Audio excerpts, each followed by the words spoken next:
right. So on the Hardy Wrestling Podcast, we have the winner of the WWE Announcer Contest, Miss Ringside Raine Cruz. How are you, ma'am? Hi, I'm doing good. How are you?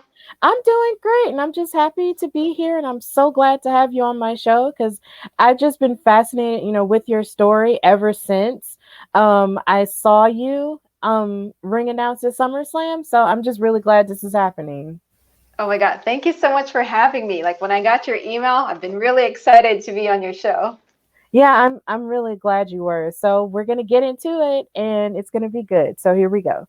So when did you fall in love with wrestling? I fell in love with wrestling around 2006. It's actually right before I moved to the US. I was literally just like at home healing from a sprained ankle, and I was looking for some English programming that I could watch because at that time I knew I would be moving to the US. So I just wanted to find something entertaining, something in English that I could watch so I can practice my English. And I remember seeing John Cena, and to me it's just like interesting. So I was like, oh, let me check out this thing and see what's going on. And I started seeing people hitting chairs, and I was like, whoa, this is entertaining. And I see the crowd and they're all excited. So yeah, next thing I know, I've been watching it over and over again because in the Philippines, they would do reruns of Raw and SmackDown. And I forgot the other show that they had. I think it was Heat or something like that. There was Mm-hmm. like another wrestling show. Yeah, they would do reruns of that like every single day. So I just ended up watching wrestling almost every day when I was still in the Philippines. Oh, so basically, you were just healing from an injury and you just sort of stumbled upon it. And because you were coming to America anyway, the show just sort of helped you learn English. Because, I mean, if it's something that happens in wrestling a whole lot, is that you're going to talk. Yeah.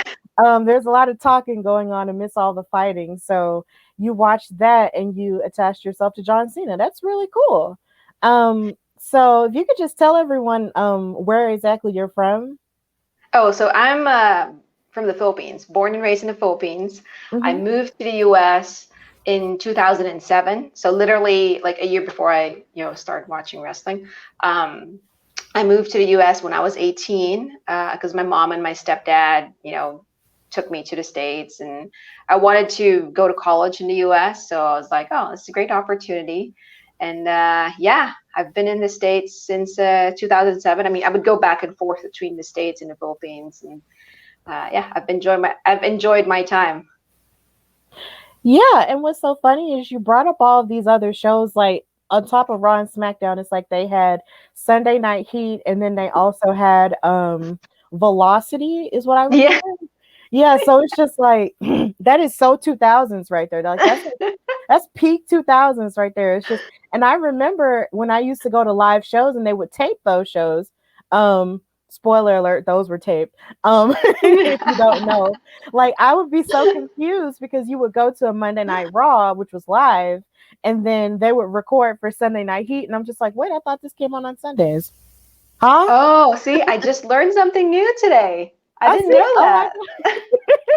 So yeah, like I was really confused when I would go to live shows and that would happen because I thought for sure, those shows were live, but they weren't. As it turns out, they would tape them at the big show and then show them on the night they were supposed to be shown.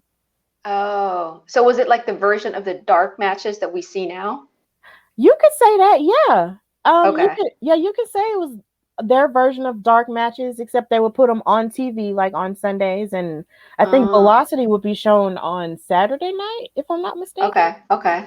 So yeah, Okay. that's basically how that was, and yeah, it was crazy, but that's good that wrestling actually introduced you, to the English language in that way. I think that's really cool. Yeah, Um, because like in the Philippines, like we do learn like English like as soon as you go to school, but it's literally like the like formal English, Like I would go home and not really practice it. mhm. So to me, it's like I just knew I wanted to hear like people how they converse in English, how they actually like use the language. And I thought that, wrestling kind of, show me how the culture was and how people converse in English. But at the same time, it's like, when I got to the States, I was like, yeah, I don't think I'd ever tell someone suck it, because like at that time it was the DX. Right. Yeah, but what's so funny is in the United States, though, I can't tell you how many stories I've heard of boys and girls just telling people on the playground to suck it all the time. So that's kind of like the norm, like here in the US. It's like you haven't had a good childhood unless you've told somebody to suck it. Or in my case, if you smell what the Rock is cooking, like that was my favorite thing. That was my thing to say. So yeah, it's not right. It's not necessarily like the best thing to say, but we had fun, and that's all that matters. So, what is the culture of wrestling like in the Philippines? Since you mentioned that that's where you're from. Yeah, so in the Philippines, I didn't know that there was like a big following of wrestling in the Philippines. To be honest with you, when I first started watching in 2006, it was the same year that they actually had like a house show in Manila. So it was SmackDown, and Batista was there because he's half Filipino. So to us, he's like our hero, basically. And I remember going to the arena. That was my very first WWE show. And the arena was basically sold out.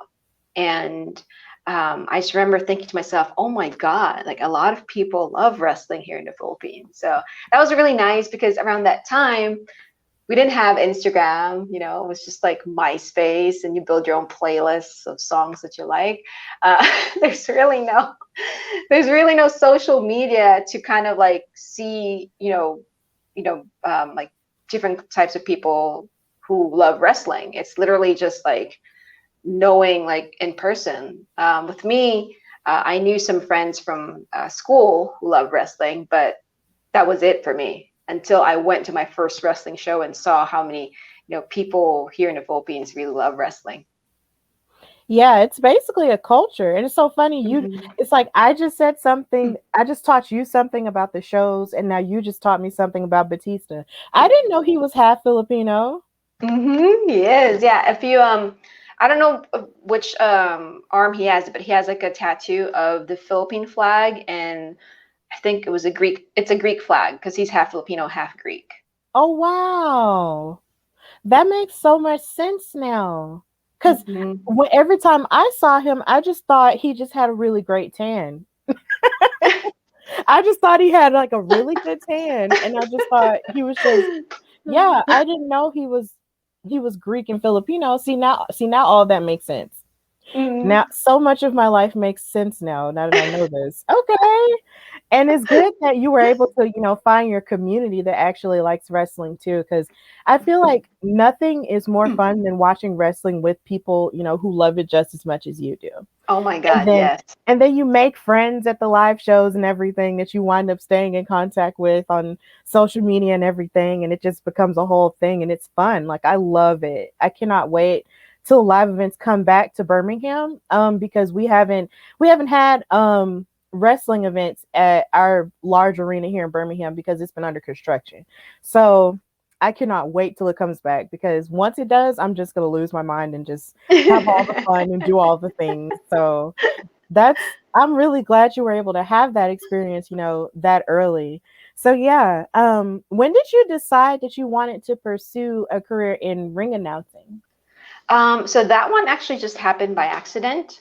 I remember like watching wrestling in 2006, and, I just fell in love with it. And I just had it in my head that I want to be a part of it, not just like watch it. I wanted to be a part of it. I just didn't know how, I kind of like thought of like being a wrestler, but then it didn't really pan out for me. I'm not athletic. So I was like, yeah, I can't do that. And then I remember seeing Lillian Garcia, and I was just like, yeah, I don't know. Like, I don't think I could do that. I don't have that kind of voice, So to me, it was just like, okay, well, somehow, maybe I will fit in. I'll find my way. And I actually made my debut this year in the independent scene. In February, I made my debut at Orange County Championship Wrestling in Southern California as an in-ring reporter. And then a month after that, I got invited to Yuma, Arizona, which is like 4 hours away from where we lived. And I was supposed to interview wrestlers as well. It's for Venue Wrestling Entertainment. And like around an hour before the event started, I asked my promoter, so who am I going to interview? And he just said it got canceled. And I was just like, oh God, like we drove 4 hours to get here. So I got to do something. So I just said, what else can I do? And he said, we don't have a ring announcer. So I said, well, I have never done it before. If you would let me, I'd love to try it. If I suck, please let me know. I will never do it again. And he said yes. And, you know, after my first spot, he told me, yeah, just like keep doing it throughout the night. And ever since then, he would book me as his ring announcer for his events. So basically, you really just started this year. That is so funny because it's just, I mean, it's like I guess we have that in common in a sense because I only started my podcast last year, but I only started also commentating at an indie all-female promotion here in Alabama this year as well. And I didn't think I could do it because, like you said, like when you watch wrestling, all you do is see people and hear people, you know, use their voices all the time. But you never think that, you know, you could actually do something like that because, you know, you feel like, I don't know, like they have all the training or they probably spent this much time in this thing, right? So you're kind of like, ain't no way I could do that. And then, but then it's just like, once you're able to do it, and shout out to Miranda Morales, who's out in Arizona. She was the one she's a podcast host and a ring announcer as well, and interviewer as well. She was the one who told me about the opportunity in June. And I had signed up for it, you know, just on a whim because I just figured, you know, why not? You know, if I'm doing and working hard with this in this area, why can't I use my voice in this other area? And, you know, it worked out for the best. My first time was pretty good for someone who had just started. And it's basically something that I kind of want to stick with. So it's cool. Awesome. It's cool that we both started just this year. And then, you know, you have all of this, you know, amazingness, you know, coming forth towards you. But we'll talk more about that later. So what was it like, you know, your first time announcing? Like, were you nervous at all, or, you know, did anybody teach you? No one really taught me how to announce, to be honest with you. I just remember at that moment, I was just thinking, well, you like Lillian Garcia. I mean, you saw how confident she was, so she knew her stuff. Like she wasn't reading off of a index card. So make sure you have the names right, and basically who's fighting who. And mind you, like that was like my first time too at that specific promotion. So I was literally like meeting these guys for the first time too. So I was just like, okay, I got to make sure like I know who's who basically. I think I got nervous the first time I went in the ring because my microphone wasn't working. And I was like, of course, like that time I volunteered to do something. My microphone is not working.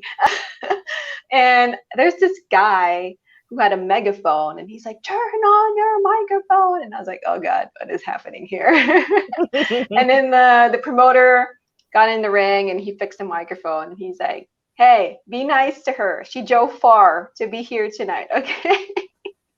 And then after that, I just kind of like did my thing. And, at first I was kind of like, oh God, like that was kind of embarrassing. But then at the same time, it's like, well, you know what?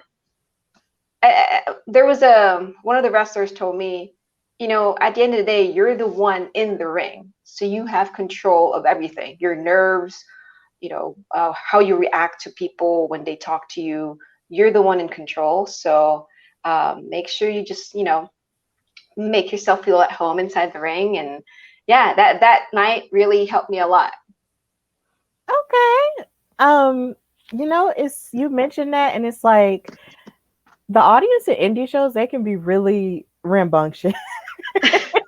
They can wrestling fans are rambunctious anyway, but just them at indie shows, man, they're just really crazy. But I'm glad that even with technical difficulties aside, you were still able to do that and learn from that experience. So, and then the fact that you did it, without any training or any, experience prior to, is just really commendable and very courageous on your part.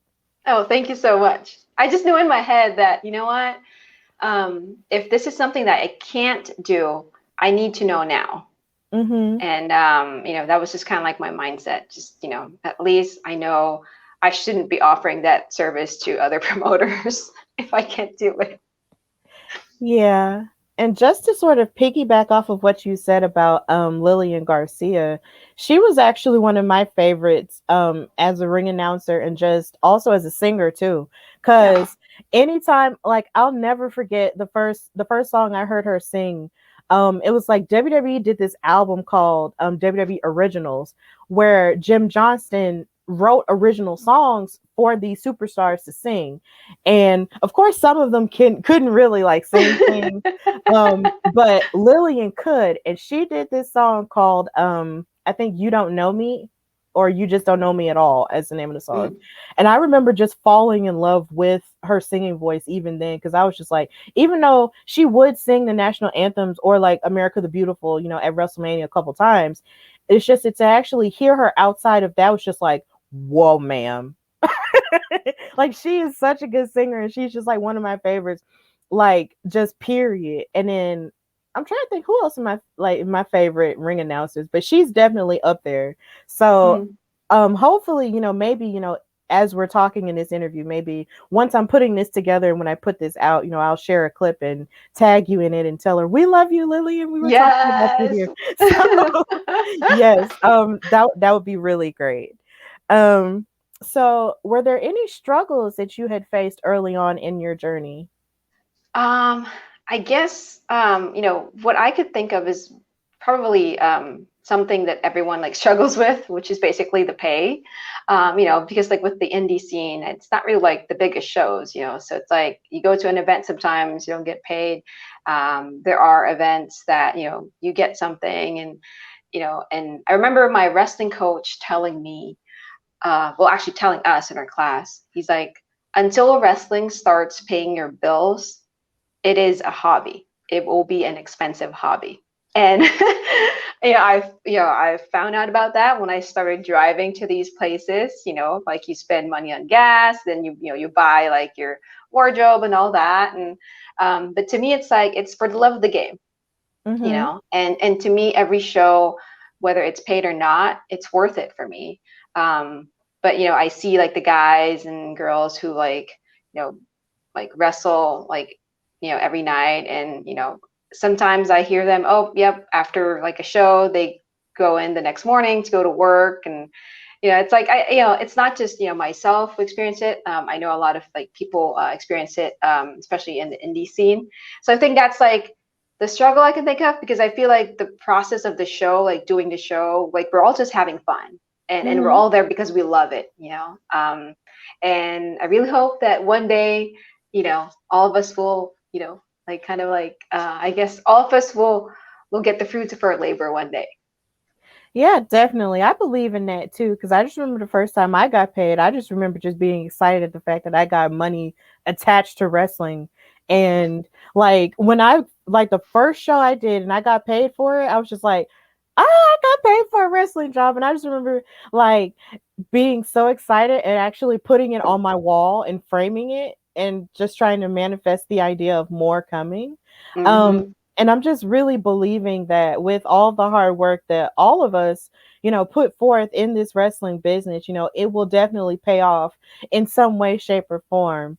So, Mm-hmm. I mean, and the beautiful part about this is it's like with wrestling, it's like a thing.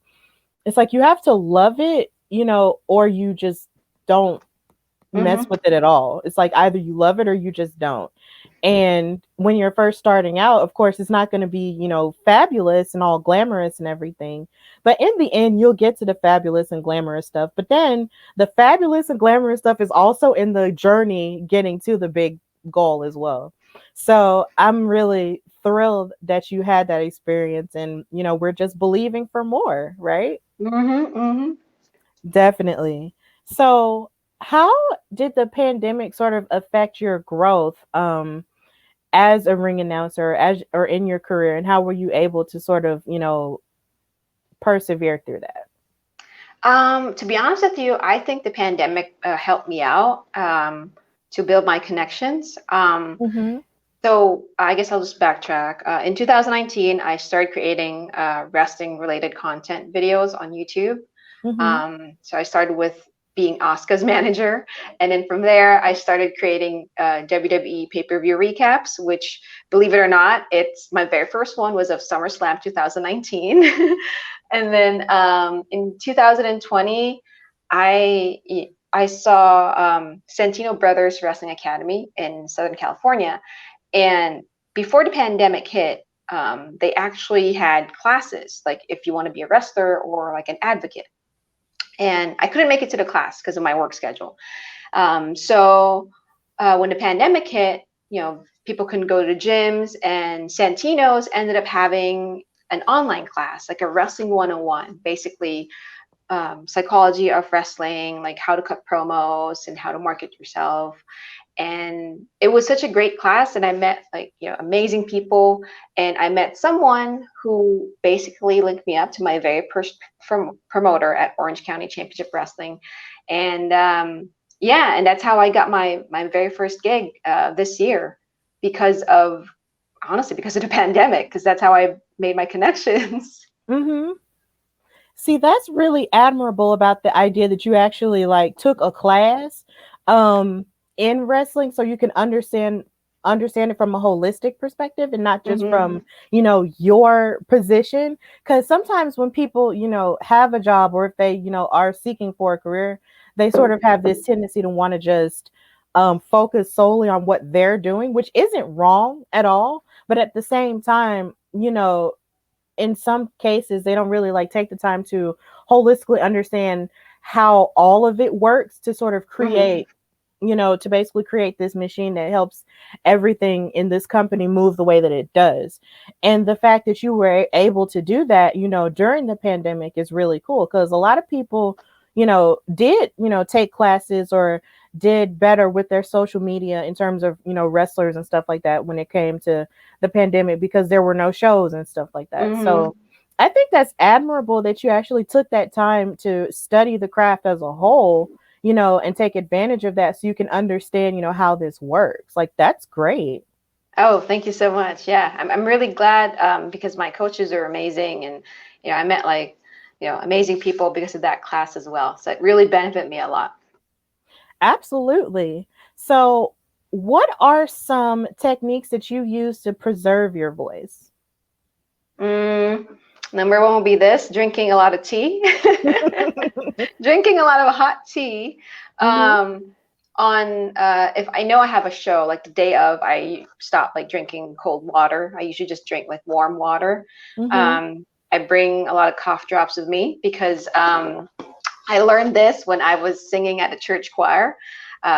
There's this lady at my choir who would always supply us with like cough drops, and she would always like hand cough drops to us, some Ricola cough Mhm. drop, and it would help us kind of like soothe our throats and be able to Mhm. like release our voices even more, basically.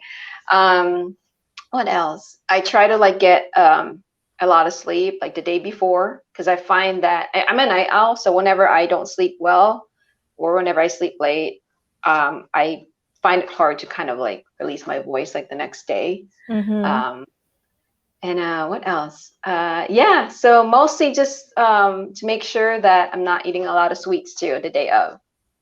For Mhm. some reason, like it helps I don't know, my throat feels weird when I eat a lot of sweets. So I avoid sweets and cold stuff like cold water, or anything cold.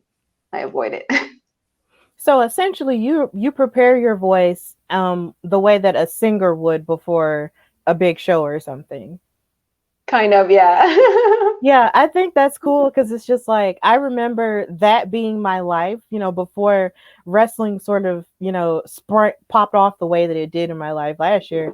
Like I had spent the biggest chunk of my life being a singer and a performer, like in choirs and stuff in school and at church and everything. So it's just like one of all of those things that you mentioned were all things that I learned also while I was in college and I got my degree in music and stuff. And it was just like if any of your music major friends saw you doing those things that you weren't supposed to be doing, oh my God, it was the worst. Like the consequences it wouldn't necessarily be like swift, but at the same time, you would get irritated because you just kind of want to live. But at the same time, you have to keep your voice, healthy and everything. And you can't just do stuff or talk excessively and all this other stuff, which is hard for me, if you can tell, because I like to talk. So, so it's good that you actually keep that discipline enough to sort of take care of your voice in that way. Because especially now, because the weather is going to get cold, since since it'll be October tomorrow, or for you, in a sense, it's already October. It's already October here in the Philippines. Yeah, it's already October for you. See, October starts like for us tomorrow. So tomorrow, I'm in the future actually. So you are like basically that's how all the time zones work. It's like they're either in the past or they're in the future. And then you got me like in Alabama in the middle. So yeah, like it's crazy, how you keep yourself clear of any hindrances with your voice, but it works so well because once you use it, it's out there. So you just have to take care of yourself in that way and take care of your instrument, because at the end of the day, the voice is an instrument. That is true. Yeah, it's an instrument. It's just an instrument that's inside. So yeah, that's just really cool. So out of the many promotions that you have worked for, like which one has been your sort of favorite to work for? Oh, like in the scene, basically. Yeah. Yeah. Oh God, I have two that are tied at first. OCCW, Orange County Championship Wrestling, and Venue Wrestling Entertainment.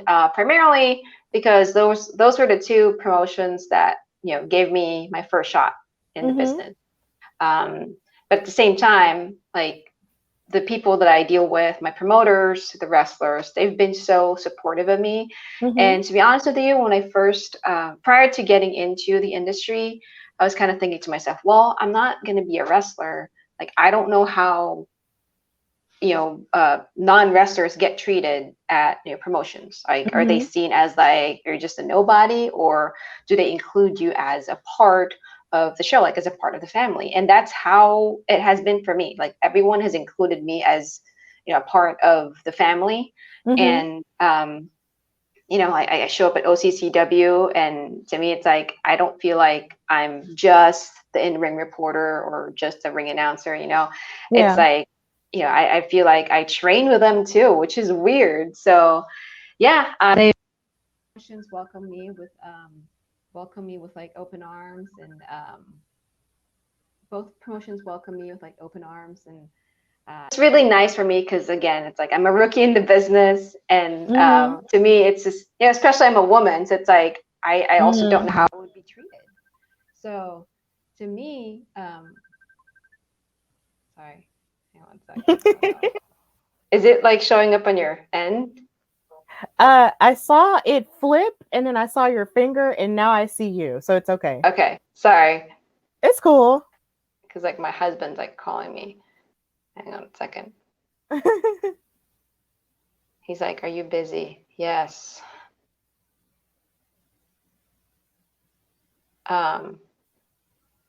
First ever text. First ever text during an interview. This is great. I'm sorry. It's okay. Because I'm using my phone, so it's like now every time he calls, it's like blocks off everything on my end. So there you go. It's okay.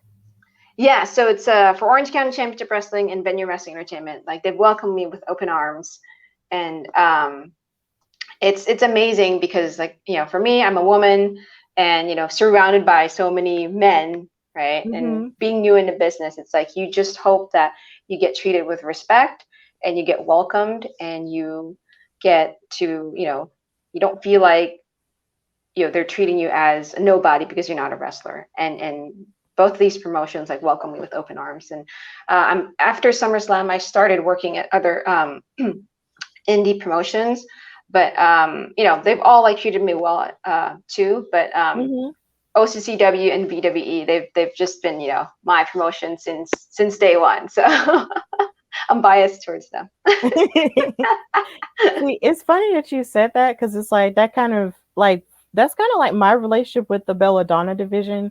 Like, since I commentate for them, like I was kind of nervous my first time and my second time because I'm just a nervous wreck. But either way, it's just I was nervous, but then what I think the difference for me is that the Belladonna division is all female. So when I actually got to the locker room, which I still couldn't even believe I was there, it's just they all, we were all just together and we were just talking and everything. And it felt like, a sleepover, but it was very welcoming even still. And I was able to get the information, that I needed. And they actually made me feel like I was at home. And that made me feel really good for someone who is just starting in a nervous wreck. So I'm glad that you had that experience and that they actually take care of you in that way. Yeah, because it's amazing when, it's like being the new kid at school, Yes. And then like it makes you want to go to school even more because you feel welcome. And you feel like you're making friends. And, it's true. Yeah, so it was just really good. And I'm glad that you were able to have that experience. So outside of wrestling, what are some things that you actually like to do, like hobbies or TV shows that you like to watch? So I guess as far as watching TV shows, I'm not really good at it. Like wrestling is the only thing that actually can make me like watch TV, to be honest with you.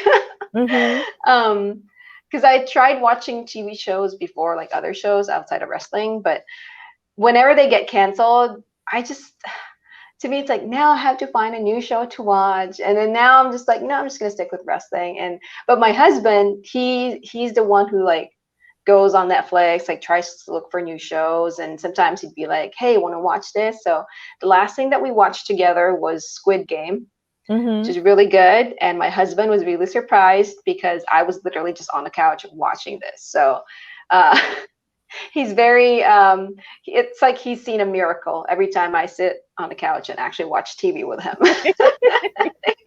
Because he knows that means I liked it. And I'm just like staying still, not on my phone, like watching this thing. I love to cook. I don't have anything specific that, I cook. It's usually what I find in the fridge. I find it adventurous for me and exciting whenever I just find something in the fridge and I just figure something out. And if it tastes great, great. If it doesn't, I just don't do it again. And I have a pet bird, a little parakeet. He's like 7 now. I still call him my baby bird, but he's technically a senior in the bird world. Wow. So he gets all my attention. Yeah, he's a little blue bird that I usually post on my Instagram. What's his name? His name is Popo. Oh, okay, Popo. So that's I didn't know that Popo is like a slang for for oh my I God. had no clue.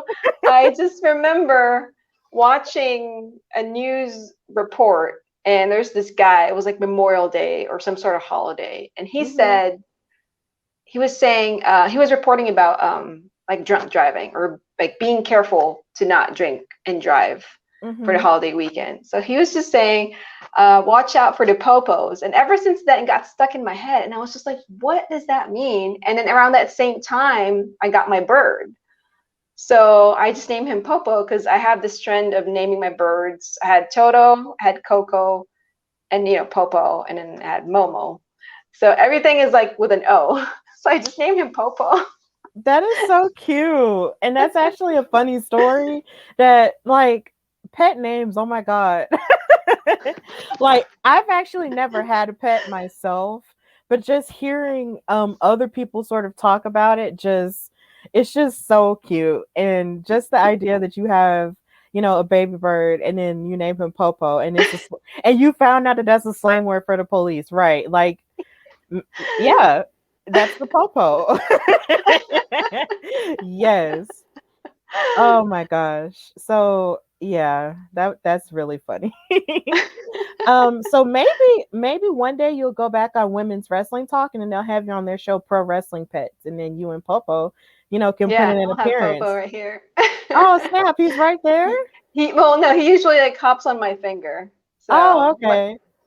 when he's not grumpy, he does that. He usually hops on my finger and he's very chill. Sometimes he just does not want to be with me and he Mm-hmm. just, like flies around. And because I trained him since when he was like really young, that, Mm-hmm. whenever I do this, like he hops on my finger. Mm-hmm. Um, but after we moved to our new place, like it seems like he's just like still trying to like get used to the place. So he's been Mm-hmm. grumpy lately and he's been biting me a lot. But Oh yeah, no. he'd still like hop on my finger because he loves me. Mm-hmm. And then, with you talking about shows on Netflix, like it feels like a lot of the time, depending on what shows they are, it's like they can start off like really, really good, and then all of a sudden they'll just take them away. Like I've heard good things about Squid Game, but it's not necessarily likely that I'll watch it because I watch so much wrestling during the week. And then Mm-mm. tonight, my favorite show, Grey's Anatomy, is coming back on. So Ooh, I don't know, like between that, it's just like anything on Netflix is like I just watch it just for noise, and I barely watch anything like or invest fully in anything on Netflix unless it's something that I really really wanted to see when I was younger but didn't get to watch, until I was older, or unless I'm binge watching something just for noise, like when I'm doing my hair and I just need something to in the hear or background. yeah in Yeah. the background. So yeah, like I totally get the whole binging thing and all the TV shows and everything. So, yeah, we'll see. But then I just feel like wrestling is taking up the biggest chunk of my time now, because of everything. So, but it's okay though. I'm not mad because there's just so much cool stuff going on. So, yeah. So how exactly did you find out about the WWE announcing contest? Oh, literally like the day before I found out, I was contemplating about my life, and I was just like, well, okay, how do I keep going? I want to keep doing this, but it's not paying my bills yet. So let me figure something out. Da da da. And then the next day, I got a text from my friend, and he said, "Have you seen this post from WWE that they are doing a WWE announcer contest on TikTok?" And my first reaction was, of course it's on TikTok. I don't have TikTok. I don't know how to use TikTok.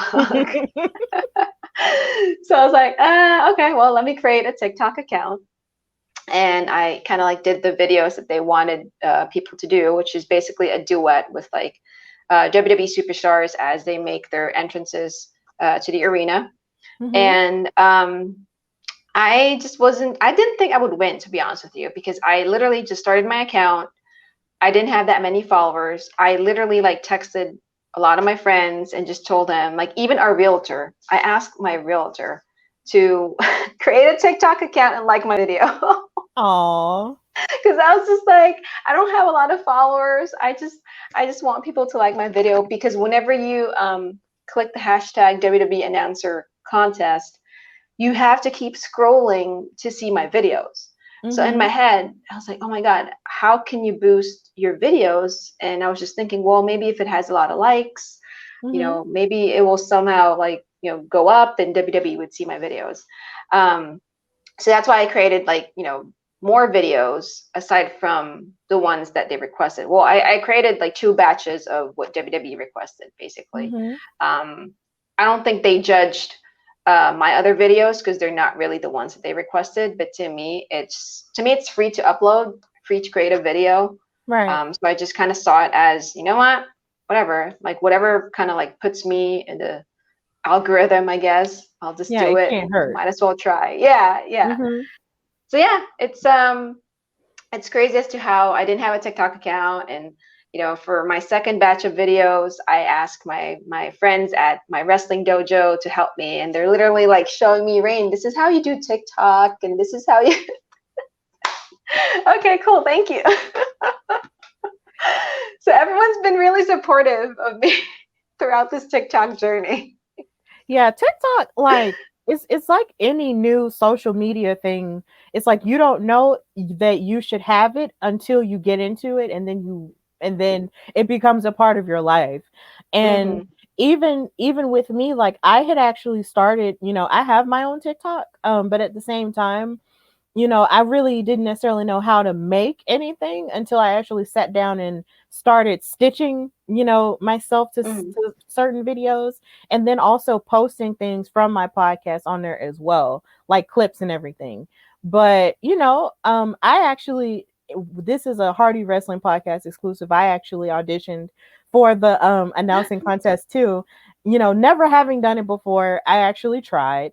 But it's just I'm actually glad that they're, utilizing social media in that way to sort of include, younger people in it, Mm-hmm. in terms of, careers and stuff, because that can actually open the door, for a lot of different things. So I thought that was a very creative way to actually do that, to utilize TikTok in that way. And the fact that you actually worked really hard to create like one batch of videos and a second batch, like that, I'm pretty sure that really helped them, to select you know you in that process. So that's, so kudos to you for working hard for that, and then also being in this place where you're trying to figure out what to do in your life. I completely get that as well, because we're all trying to find our way, especially if you're like Mm-hmm. in your 20s right now. You're just trying to like, what am I doing? You're having a crisis. But I'm actually glad that you sort of had that moment.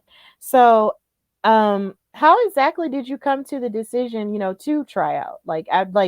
What was it that actually like pushed you to just go ahead and just try? Um, Part of it was I just didn't know when I would get my shot to show WWE what I could do. Mm-hmm. And I remember, when this contest was announced, I was just like, this is my one shot to show WWE what I can do, because Right. I didn't know how else to send them my tape, basically. Mm-hmm. Or I didn't know how else to get noticed. I mean, yeah, I could keep posting stuff on social media, but what are the chances that they are looking at my stuff, really? So I Mm-hmm. felt like being a part of this category of the WWE Announcer Contest, I felt like somehow, some way, they could at least see at least one video of me doing my thing.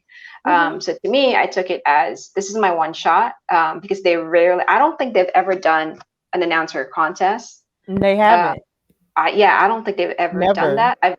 Yeah, because I think prior to SummerSlam, they announced like a tryout for wrestlers. Because Right. I They know did. I have like friends who are wrestlers who are going to try out in Vegas. And Mm-hmm. I remember thinking, man, I wish they had something like that for other other characters in the wrestling world, like referees, announcers, managers, Mm-hmm. whatever. Yeah, and then this contest happened. So to me, it's just like I saw it as my one shot, and if I don't take that opportunity, if I don't at least try, then I knew I would regret it. Right. Right. Because in life, you'll probably kick yourself in the behind if you don't try. Like, Mhm. Mhm. because that's something that that I actually put on my vision board, is that I don't want to live a life of regrets, Mhm. because I would hate, down the line to have children and then tell them that I didn't try for, a bunch of things, or I didn't do Mhm. this or I didn't do that and I wish I had, and all the other stuff. Like, I want to live. So like, I want to live to the fullest extent. So I'm glad that you actually went forth and actually did try it. And it's just like, like I was saying earlier, I think it is cool that WWE, used that as a tool to sort of market to an audience that probably would have never known anything about that Mhm. otherwise.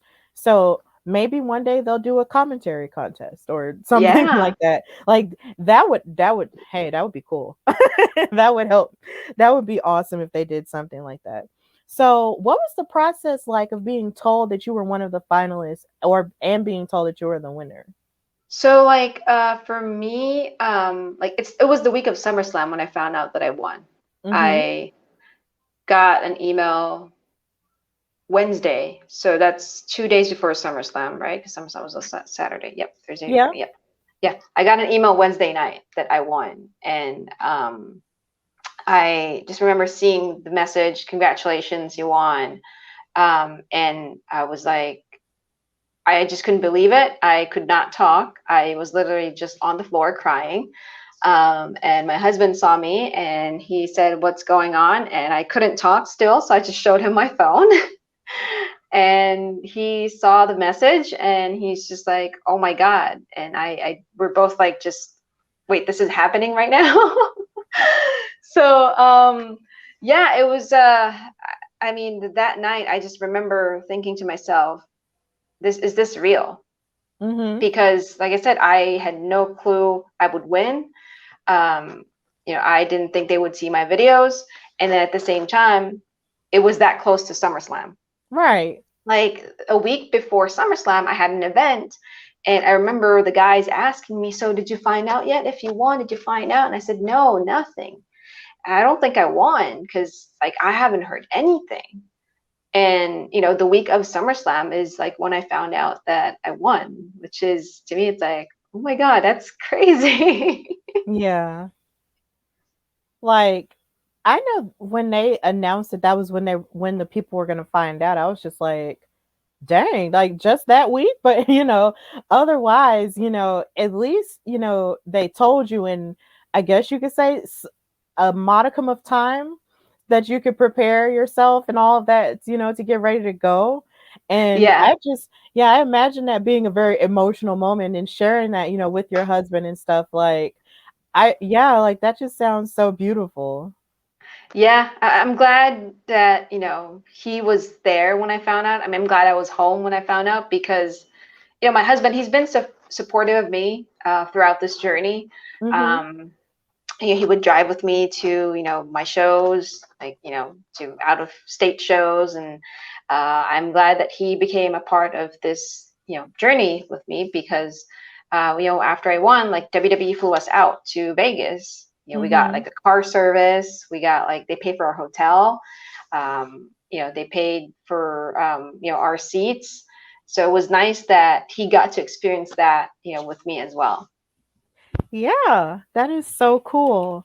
So, were you nervous about the idea of announcing in front of a large crowd at a pay-per-view like SummerSlam? To be honest with you, I wasn't nervous. I was mostly just excited. Because I remember like, right before I found out that I won, actually during the contest, I was just like thinking to myself, I hope I win because I need to know now how I would do in front of a lot of people. I need to Mm-hmm. know, is this really for me? I mean, at that time, I knew it was, but it's still different when you're there. So Yeah. to me, it's like, I just want to know, I just want to answer this $1 million question, basically.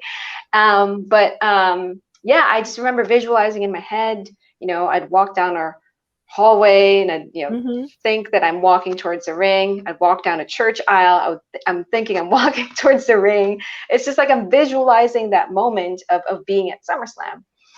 So when I found out that I won and I'd be ring announcing in front of a lot of people, I was just like, man, this is it. This is what I wanted. And I was just really excited to do it because I saw it as this is like one of the biggest blessings I've ever gotten my entire Right. life. Like to be able to, be chosen among like thousands of people who applied and they found me to be like, hey, here's an opportunity for you to do this. I was just like, man, this is amazing. So yeah, it was mostly just I couldn't wait to do it, basically. Well, yeah, you were excited, and I'm glad that your excitement, overpowered your, any nerves that you might have had or might not have had. And it's so funny you brought up the idea of you having that opportunity and just being able to just channel all of that stuff. Like that is so amazing. Like, I'm just really proud of you. And plus, it just makes me think about how when they were showing videos on the shows leading up to SummerSlam, and how at first I was sort of like a little bit upset because they didn't show a whole lot of the women's Hmm. videos until like way later. And then I was just like, okay, well, here are all the women stuff. And then just knowing that you won and you got this opportunity, you know, in terms of representing, for women. I'm pretty sure that was a great part of it as well. So yeah. Yeah, like to be honest with you, I remember like when they showed those videos like on SmackDown, I think I was like, Mm-hmm. man, okay, there's a few women, and okay, I'm a woman. I didn't see myself in that video. Oh my God, they probably didn't see me. They probably didn't see me. But yeah, I remember. To be honest with you, I felt the nerves after my spot. Like Mm-hmm. after everything was done, that's when I felt felt nervous because I was just like, somebody show me a video of how I did. Mm-hmm. Because it's done. A lot of people saw me. I don't know how I did. I just know I was kind of like, in my zone, doing my thing. But someone please show me how I did. Yeah, and then so because SummerSlam, took place on a Saturday and I was actually working another show, I wasn't able to actually see it. So for those who may or may not have seen, your part, what part of SummerSlam or which match did you ring announce for? So I announced the kickoff match, which was Big E versus Baron Corbin. Mm-hmm. Yeah, and I actually found out the day of that I will be announcing that match, which Mm-hmm. was, it worked out well for me because I figured that had I known days before that, I would be announcing that match, I probably would have been rehearsing, and it will probably take away the excitement of just enjoying the moment. Right. So it's nice that they just told me the day of. And it's really cool because I got to meet Baron Corbin, and his words were congratulations on winning an opportunity to announce a loser. Because at that time he was still, yeah, at that time he had not won the jackpot yet, so he Yeah. was still poor, and like he was just like very sad. And with Big E, I remember meeting him after the rehearsal, and he was just like very supportive and kind. And I told him, actually, that same day of SummerSlam, it was the same day that I became a U.S. citizen, like 8 years ago. Oh wow. And yeah, and I first moved to Las Vegas too when I moved to the U.S. So it's Oh just my like crazy as to God. how like it was in Vegas, the anniversary of me becoming a U.S. citizen. So I told Biggie that, and he's like, "Oh my God, that's amazing." And then during the show, after I had announced Big E, and he gets in the ring, he walked towards me, and he said, "Great work." And then when he did that, I was just like, "Okay, that's amazing. Thank you so much. You didn't have to do that, but you're very kind." And that was just, to me, it was just like, wow, that was such like a big bonus to like what I'm experiencing at that moment. Because to me, it's like, again, he didn't have to do that, Right. but he took that extra time, to tell me we were in the middle of the ring, and like he's telling me this. It's amazing. That is amazing. And what's so great about it, like, that makes me feel really good because Big E is one of my favorites. Well, the entirety of the New Day. My listeners know this. Kofi Mania made me cry. Big E is the champion now, and I'm just really happy about that. Like, they just make me, just smile all the time. Like, all three members, Xavier Woods, all of them. And me and Xavier share the same birthday, so there's a thing. Oh, okay. So it's just like I just love the entirety of them as a whole, and just the fact that Big E told you good job and told you good work, like that, I probably would have cried. So that's just so cool, that, and it makes me happy because it's like he seems like such a nice person, right? From the outside looking in or just listening Hmm. to his podcast and stuff, he seems like a really genuine, sweet person. And just knowing that he actually is, and he gave you that moment when he didn't have to, like that's just really incredible. I'm so happy for you. Oh, thank you. Yeah, it's such a great moment. That's why when he won the WWE Championship, I was like, man, this man deserves all of this greatness because he's genuinely nice and kind. So, Yes, and because he definitely worked hard for it too. hmm Like when you hmm think about how he started and then look at him now, it's just like the difference is like night and day. But it's so good. This is a Biggie love fest. Yes. Oh my We God. love you, Biggie. Yes, we love you so much. So what were your favorite moments outside of your big moment at SummerSlam? Oh, probably. Well, one would be like meeting Molly Holly and Beth Phoenix, Ooh. because after our rehearsal, Mm-hmm. well, I got out of the ring, and I remember this lady walking up to me, and she congratulated me and she said, "Great work," and I knew it was Molly Holly. I was just like in my head, it was just like, okay, Molly Holly just walked up to me and congratulated me. So she was like Mm-hmm. congratulating me. I was just like, thank you, ma'am. Thank you, ma'am. And then she's like, I'm Nora. And in my head, of course, I know you, Nora. And then so and then she like pulls her mask down and she said, Molly Holly. And then I was just like, yes, ma'am. Nice to meet you, ma'am. Thank you so much. And then same thing with Beth Phoenix. Literally, like right after that, here comes Beth congratulating me. And for some reason, I thought of my coworker, Beth. So I was just like, the whole time she was talking to me, I was just like, why is Beth here? Like, Beth is now working for WWE. Like, I didn't know that. And I think she saw like my confused look. So she pulls her mask down and she said, Beth Phoenix? And I was just like, oh my God, of course you are Beth Phoenix. What's going on? Oh. So that was really nice because, you know, I looked up to these women when I started watching wrestling. So to Mm-hmm. me, you know, the fact that they walked up to me and congratulated me, again, they didn't have to do that. Right. To me, it's a lot of like encouragement, and it gave me so much motivation to keep doing my thing. Right. Because to me, it's like these are the women who, I mean, they're pioneers in our industry. They're Hall of Famers. They're legends, and they're telling me I did a great job. So that moment was really special for me. And then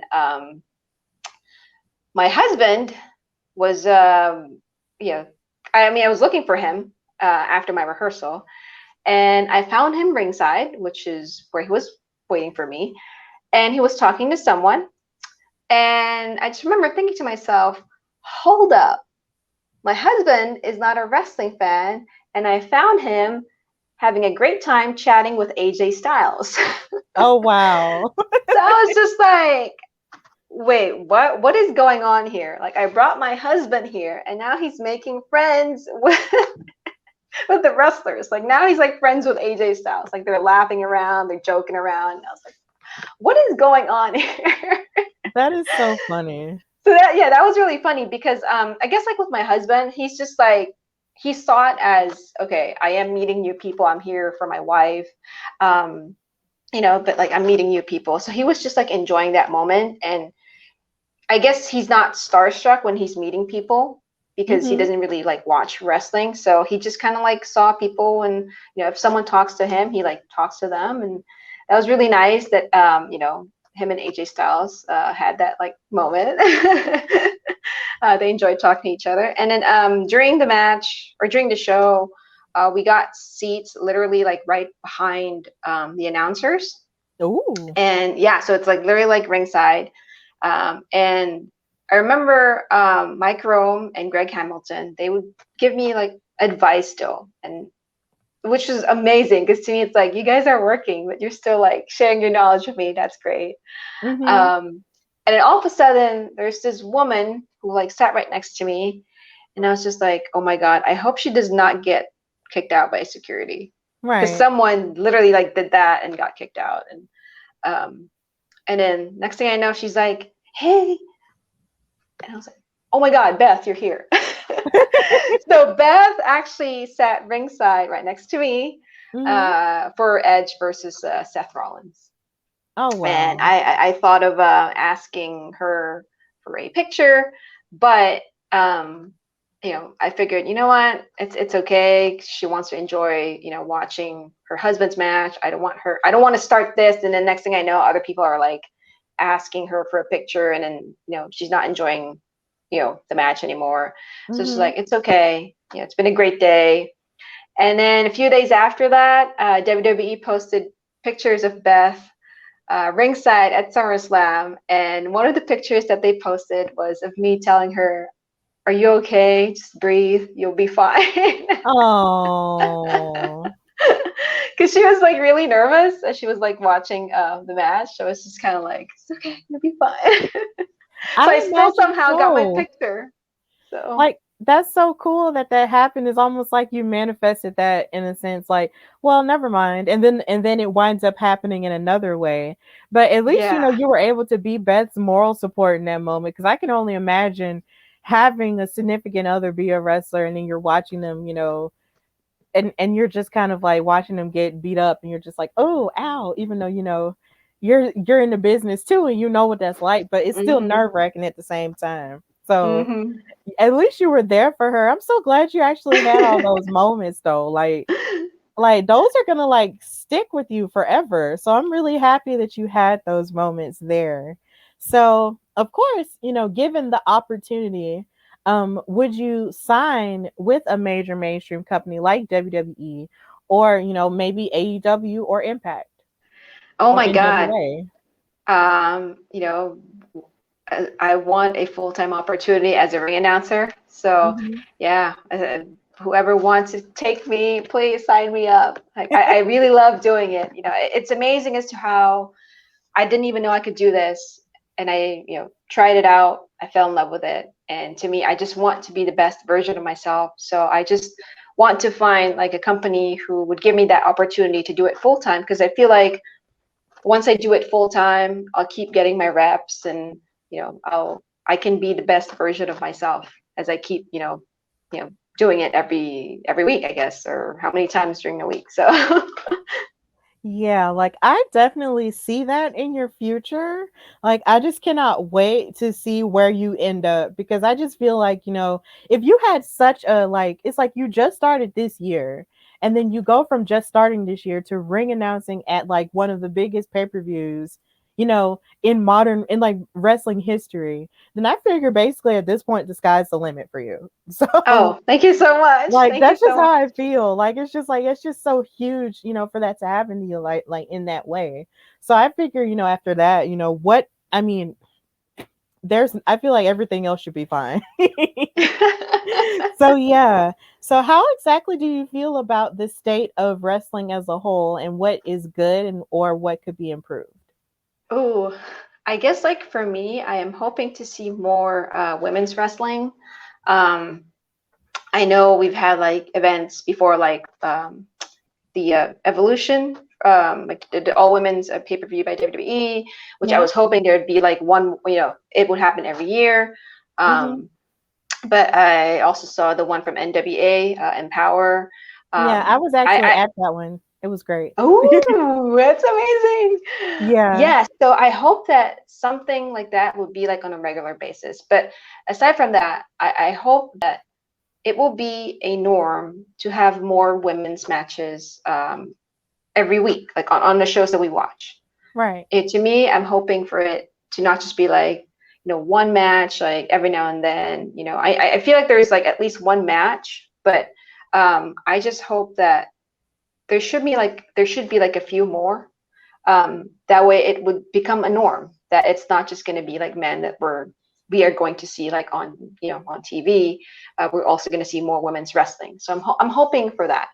Um, and the other thing is that I know on Twitter, when I log in, I see like the whole battle of like WWE versus AEW fans, and to me it's just Right. like, oh guys, come on, we all love wrestling, let's just like love the product. I mean, we might have like our preferred shows, or we get to watch just one show over the other, but at the end of the day, we all love wrestling. So I'm just hoping that people would see it mostly as, I guess it's kind of like having sports teams. Like some Right. people are just like, they're like diehard, I don't know, diehard Lakers fans, and there's diehard Me. Celtics fans, something like that. Oh, you're a Laker fan? Yes, I am. Oh my God, that's amazing. I that love is the Lakers. that is amazing. Fun fact: I used to work for the television station of the Lakers in Los Angeles. For real? Yeah, Oh, that's so cool.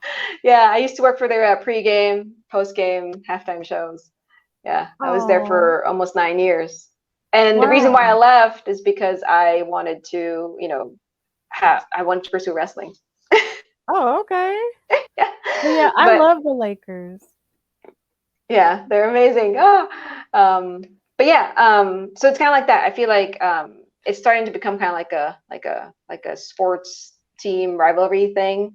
But I guess like for me, it's just like at the end of the day, I'm just like, can't we just all like love it because it's wrestling? But I get it. Like people have like their own preferences, but Mm-hmm. we can always agree to disagree. There you go. Yeah, you can. And there's a way to also do that civilly too without sort of, resorting to sort of, picking at each other. Hmm. Because sometimes I feel like that's one of the bad parts about social media is the fact that a lot of people say things that can be very hurtful or would that they Hmm. would not necessarily have the courage to say, in front of their face. And just because you like something that's different from something, I mean, that's okay. I mean, we're all different and we have different journeys and different reasons as to what makes us tick, right? But when it comes to wrestling, I feel like we should all, just love it, collectively and just be okay with that. But I feel like a lot of that also has to do with the fact that there hasn't been this much, hot high stakes competition in so long that it's just like everybody's just kind of really excited about it, and then Hmm. it sort of feels like it used to feel like in the 90s. Now mind you, I was a child, so I didn't know any of this was going on until way later, but you had the whole WCW versus WWE thing, or WWF at the time, and they were just at each other for weeks, for years, until they weren't anymore. And since then it hasn't really been that much of a competition since then up until now. And people are pumped about that. But there's a way to still be loving about wrestling and not necessarily be, angry at each other. And I agree with your sentiment as well. So yeah, we need to chill. Yeah. We need to chill sometimes. We really do, because we all love the same thing. So who would you say are your top 5 favorite wrestlers? um, well, probably, well, uh, okay, I don't want to say like number one's John. I guess number one's John Cena. Okay, John Cena, Batista, John Cena, Batista, Trish Stratus, Lita, and then Beth Phoenix. That's a pretty solid top 5 there. Hmm. Yeah. So yeah, John Cena. I mean, I just always saw him as like that guy who can like work a crowd really well. I mean, Mhm. he goes somewhere and people hate him. He can still do his thing. I mean, you gotta respect the guy. Like a lot of people do not like John Cena, but then he can still, work that crowd. Batista, love Batista. For us Filipinos, he's our hero in the professional wrestling world.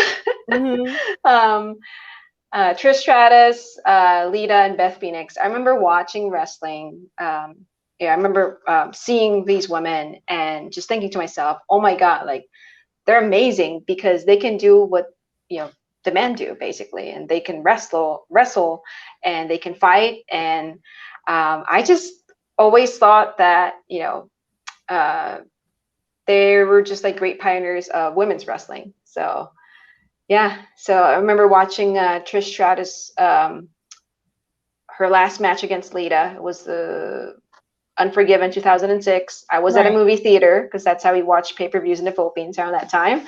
Um, and I remember that was her final match. And I started watching wrestling around that time, and I got to see like all the stuff that she did, and it was really great to kind of like see like her career, and then I got to watch her like final match, and I was just like, man, that's amazing that a woman did that. Yeah, definitely. And then the fact that her and Lita had such a steady rivalry even until the end, Hmm. like that is just like that's the stuff of legend right there. And then so yeah, it's just I really enjoy like your top 5. Like that's just a really solid list there. See, I don't have Oh, a thank top you. 5. I just have 2 favorites. Like I just say my favorite male wrestler of all time is The Rock, and my Okay. favorite female wrestler of all time is Sasha Banks. Ooh, She's okay, okay. she's just the greatest to me. She's the greatest. She's the blueprint. she's the standard. Yeah.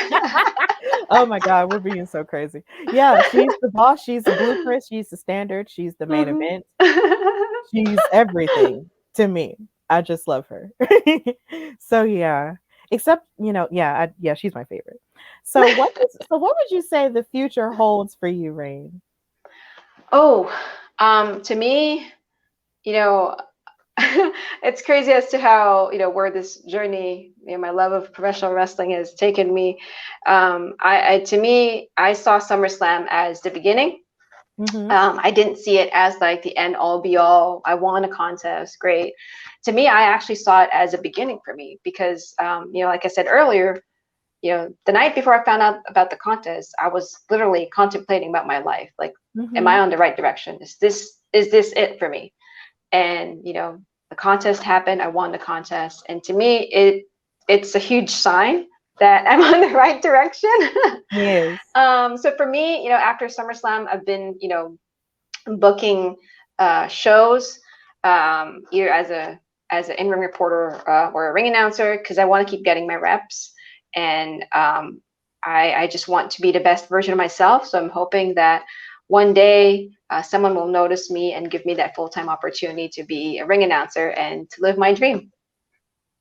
Yeah, I feel like since you had this really big beginning, then you just have no choice but to have like a big middle and a big ending. So Oh, thank I you. feel like all of it is just going to be big for you. And I am just so, so happy for you that you had that opportunity and that you're going to make the most of it and you're going to work your hardest to make your dreams come true. So this has just been a very inspiring conversation with you, like for real.